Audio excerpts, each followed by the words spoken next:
Welcome to another episode of Analysis. Today we will be discussing the volatile tensions, the volatile relationship between Canada and India and how the relations are worsening each day. Let's find out what can be done about this. Joining me today to discuss this is Mr. ILYAS SHARAFUDDIN. Mr. SHARAFUDDIN is an expert on geopolitics and Islamic law, and we regularly see him on multiple news channels voicing his opinion on various issues. Welcome, Mr. SHARAFUDDIN. Assalamu alaikum warahmatullah. Thank you for having me on your show. Mr. Sharafuddin, what do you have to say about the tensions going on between India and Canada? First of all, there has to be a clear-cut message from every nation to the whole world that we will not tolerate terrorism at any cost, killing of innocents of any community, and attacking their places of worship, and their houses, and their modesty, and their businesses will not be tolerated at any cost. This message should be conveyed by Canada, by India, by every nation. And the terrorist might belong to any religion, any caste, any background, any tribe, must be tackled harshly, must be tackled effectively. The terrorist and terrorist organization must be neutralized at any cost. Here the tension basically evolved because of the Khalistani terrorists present in Canada speaking against my nation, India. And that particular situation has escalated in the recent times due to political reasons or whatever, but it has escalated. And that has become a new bone of contention between Canada and India. Canada must not tolerate any terrorist of Khalistani background. India should not tolerate any terrorist of Hindutva background, of RSS, etc. Then, for a surety, there will no second thought that peace will prevail in both the nations and between both the nations. The Western countries are about to ban RSS. What is your take on this? I would like to say that it's a long demand pending from the peaceful community of the whole world. Around 8 billion people, just by discarding Hindutva ideologues and their volunteers who are involved in the terrorist activities in India and elsewhere, 8 billion people of the world demands ban on RSS. They are the one who killed Mahatma Gandhi. They are the one who committed riots, genocide, killings, death, destruction in India. They are the one who keeps on killing innocent Muslims, Christians, SC, ST, OBC, Dalits in lynchings. And they are the one involved in the worst kind of terrorist activities post-independence India. So this is the long pending demand of the peaceful 8 billion people of the world to give a harsh punishment to RSS. The time has come, and to eliminate it and to ban it like Sardar Vallabhbhai Patel, the first Home Minister of modern India, have done. And likewise, if the Western nation acts now, so do India acts now, then the real peace will prevail in India in particular and the world in general. If you look at the numbers, there are a huge number of Indians migrating towards Canada. Why do you think is that? Modi government did not set up proper schools, colleges, laboratories, research centers, and proper opportunities for employment in India in last one decade.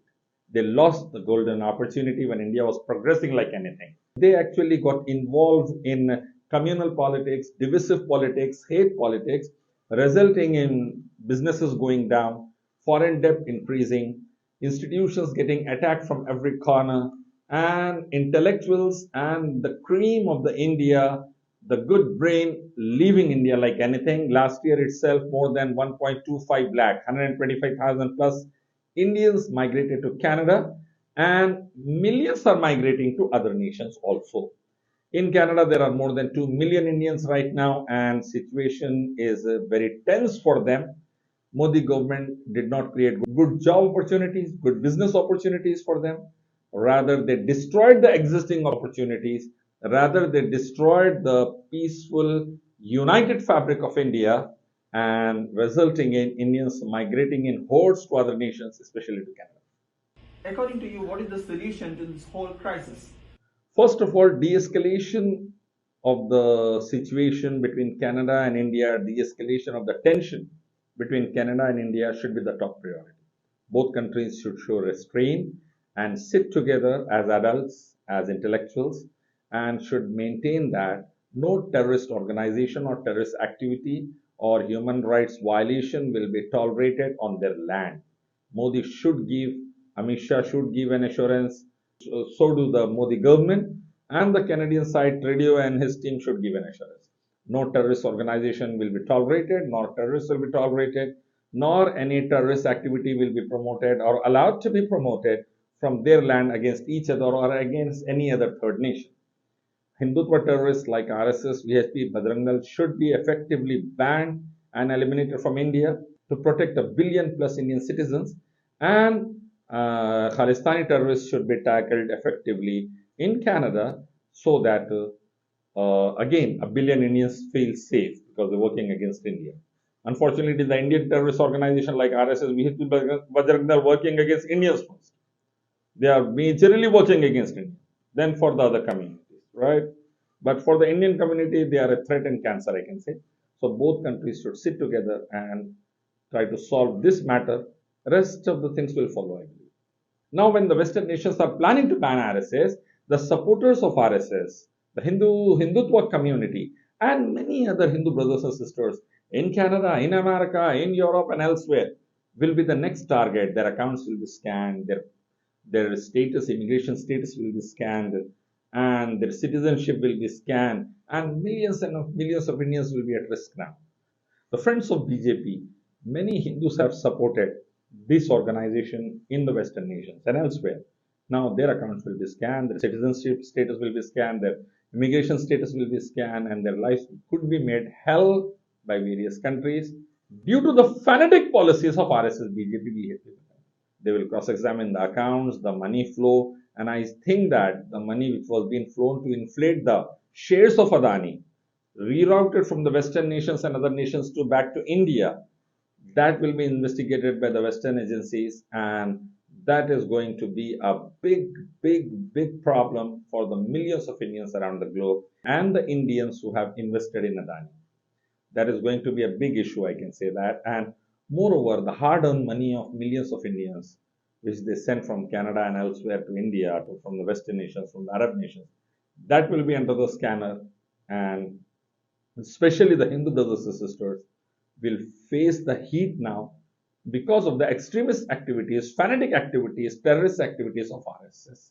And I feel that Modi government have destroyed the Hindu community within India by taking away their jobs, by taking away their savings. 50% savings are down now.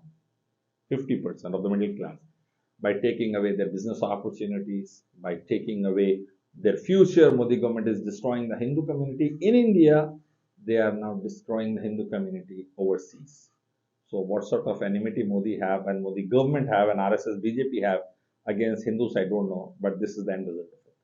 I say every time, come towards only Creator God Allah, obey final messenger Muhammad Sallallahu Alaihi Wasallam, have peace, prosperity, success, security, and wipe out terrorism through Islam, as Saudi Arabia have done it. GCC nations have done it. Qatar, UAE, Kuwait, Bahrain have done it. So wipe out terrorism through Islam. Have justice, have peace, have equality, have life for a life punishment. Then surely terrorist activity and terrorism will not survive in the nation. Have Islam, worshipping only God Allah and obedience to final messenger Muhammad. The best methodology, the best concept and weapon to wipe out terrorism is Islam.